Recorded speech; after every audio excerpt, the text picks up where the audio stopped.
कैसे हो बेटा? कैसे हो बेटा? क्या बेटा बेटा लगा रखा तूने ये? तेरा बेटा लगता हूँ क्या मैं? सर बोल मुझे, तेरा कोई रिश्तेदार नहीं हूँ मैं। सैल्यूट क्या तेरा बाप करेगा? सैल्यूट कर। सलूट साहब।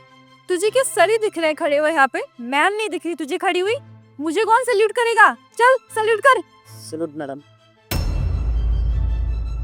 और हाँ, दोबारा ना इनसे पंगे मत लियो। इनका गुस्सा जानता नहीं है तू।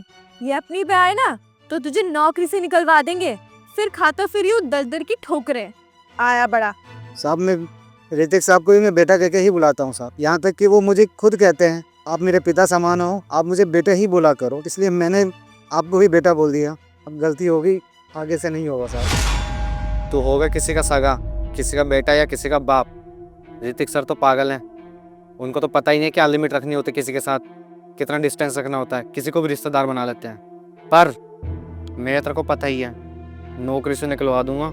आइंदा मेरे से बेटा बेटा करके बात करी तो समझ आई? नहीं नहीं साहब, मुझे नौकरी से मत निकलवाना साहब, मैं तो ऐसी गलती से बोल दिया साहब, मुझे लगा आप मेरे बेटे जैसे हो तो मैंने इसीलिए बोल दिया साहब। पता नहीं कहाँ से आ जाते हैं ऐसे लोग जिनको तमीज भी नहीं है कि किससे कैसे बिहेव करना है। तुझे नहीं पता क्या सर और मैम से कैसे बिहेव करते हैं? और मुझे तो ऐसा लग रहा है ये ना ऐसे नहीं मानेगा, इसको तो ना एक थप्पड़ और मारो तभी सुधरेगा ये। और देखो अभी भी कैसे घूर रहा है, ये नहीं कि अपनी आंखें नीचे कर ले। सही कह रही हो, थप्पड़ नहीं, इसे तो और भी दवाई की जरूरत लग रही है मुझे। मैं आगे से ध्यान रखूंगा, आप मेरे साहब हो और मैं आपका नौकर हूँ साहब, गलती होगी साहब। एक तो ऋतिक सर ने ना तुम लोग अपने ना सिर पे बिठा रखा है, जुबान इतनी ना बाहर निकल रखी है ना तुम्हारी, देख तो नहीं है सामने कौन है कौन नहीं। देखो साहब, आप मुझे कुछ भी बोल दो, ऋतिक सर के बारे में आप कुछ नहीं बोलोगे। आप कितनी भी कोशिश कर लो ना, ऋतिक सर मुझे नौकरी से कभी नहीं निकालेंगे। मैं उनके बाप दादाओं के टाइम से यहाँ नौकरी कर रहा हूँ। तुझे समझ नहीं आ रहा है तेरा ओहदा क्या है? तू 2 कौड़ी का सिक्योरिटी गार्ड है और ये कंपनी के मैनेजर है। तू इनसे आर्ग्यूमेंट ही करे जा रहा है। तुझे बोला था ना कि इनसे पंगे मत लेना, इनका गुस्सा बहुत खराब है। बेबी एक काम करते हैं, इसको ना नौकरी से ही निकलवाते हैं। पर नौकरी से निकलवाने के लिए कोई सबूत तो होना चाहिए। सबूत मिल गया है ना, चोरी का सबूत। और तो और ये लड़कियों को आते जाते छेड़ता है, तभी से समझ आएगा कि किससे पंगे ले रहा है। और तू जिन ऋतिक सर की बात कर रहा है ना, उनका जो गुरूर हमें दिखा रहा है, तब देखते हैं कि तेरी अकड़ कहाँ जाएगी। क्योंकि ऋतिक सर ही तुझे खुद नौकरी से निकालेंगे, चोरी और लड़की छेड़ने के इल्जाम में। मैम देखिए, आप मुझ पे कितना भी झूठा इल्जाम लगा लो, पर ऋतिक सर मुझे बहुत अच्छे से जानते हैं, तो कभी मुझे नौकरी से नहीं निकालेंगे। और ना तो वो यकीन करेंगे कि मैं चोरी कर सकता हूँ। तू ऐसे नहीं मानने वाला ना, तेरे ना एक रफ्ता मारना पड़ेगा। ये क्या कर रहे हैं? हाँ क्या कर रहे हैं? Good morning sir. Good morning. Good morning छोड़, पहले ये बता, इतने सीनियर आदमी पे तू हाथ उठा रहा था? वो सर ये मेरे साथ बदतमीजी कर रहा था और इसको छेड़ रहा था। बदतमीजी? क्या बदतमीजी कर रहे थे? सर देखो, ये ना आते जाते लड़कियों को छेड़ता है, और मैं भी आ जाई तो ये मुझे भी छेड़ रहा था। हाँ मैडम, इन्हें ना मैं बचपन से जानता हूँ, समझ आया?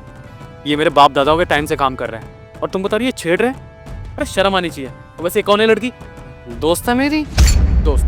ये दोस्त को ऑफिस लाना कब से अलाउ हो गया? किसने अलाउ किया तुम्हें? सर वो ये ना हमें ना सल्यूट नहीं कर रहा था। सल्यूट नहीं कर रहा था और इसलिए तुम इन पे हाथ उठा रहे थे? किसने बोला तुम्हें कि ये सल्यूट तुम्हें करे? हाँ कौन हो तुम? क्या समझते तुम अपने आप को? जैसे तुम इस कंपनी में काम करते हो बस ये भी काम करते हैं और इन्हें पूरा बराबर कहा गया। और दूसरी बात, मैं इन्हें अपने बाप के समान मानता हूँ, तो ये तुम्हें सल्यूट नहीं करेंगे। अरे ये मुझे नहीं करते, तुम्हें क्यों करेंगे? अब तुम्हें थोड़ी भी शर्म नहीं आती कि कम से कम ये तो देख लेते कि ये बुजुर्ग है? थोड़ी तो शर्म आनी चाहिए थी।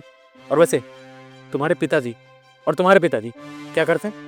मेरे पापा दुकान में काम करते हैं। दुकान बेटा। और तुम्हारे पिताजी? वो मेरे पापा कपड़े की दुकान संभालते हैं। तो एक बात बताओ, अगर तुम्हारे बाप के साथ कोई ऐसा करे, ये तुम्हारे बाप के साथ ऐसा करे, तो कैसा लगेगा तुम्हें? सर देखिए, आप एक सिक्योरिटी गार्ड की वजह से अपनी कंपनी के इतने अच्छे मैनेजर को ये सब मत बोलिए। ये गार्ड नहीं है, ये हमारी कंपनी को पता नहीं कितने टाइम से देख रहे हैं। और तू मैनेजर है ना, पर तू मैनेजर बनने लायक नहीं है। मैनेजर का काम क्या होता है? चीज़ें मैनेज करना, लोगों के साथ सही से रहना, उनको कोई दिक्कत तो नहीं हो रही। और यहाँ तू खुद इनके साथ ऐसा कर रहा है। तू मैनेजर बनने लायक नहीं है और तुम ऊपर से इल्ज़ाम लगा रही हो। इतने बुजुर्ग इंसान पे इल्ज़ाम लगा रही हो, तुम्हें छेड़ रहे हैं, तो कुछ तो शर्म करती तुम। और हाँ, एक मिनट, तुझे ना, तुझे तो sir sir sir sir sir sir sir आगे से सर कुछ नहीं होगा सर। ये तेरे लिए लास्ट वार्निंग है। अगली बार ऐसी हरकत की ना तो नौकरी से निकाल दूंगा। नहीं नहीं नहीं सर, मेरे को नौकरी से मत निकालना सर, सॉरी, मेरे से गलती होगी, मैं आगे से इस चीज़ का ध्यान रखूंगा और मैं भी इनको रिस्पेक्ट दूंगा और सभी को रिस्पेक्ट दूंगा और इनको सैल्यूट करने की भी मेरे को कोई जरूरत नहीं है। और ये अपनी दोस्त को लेके वापस मत आ जाना। चलो निकलो यहाँ से, चलो। देखो अंकल जी, मैं उनकी तरफ से सॉरी बोलता हूँ। अगली बार से अगर कोई ऐसी बदतमीजी आपके साथ करे, आप मुझे बताओगे, मुझे फ़ोन करोगे या मेरे केबिन में आके खुद मुझे बताओगे, समझ आया? ऐसे लोगों की बदतमीजी सहने की कोई ज़रूरत नहीं। जी साहब। साहब नहीं, बेटा। ठीक है बेटा। हाँ, मुझे आप बेटा ही बोलिए।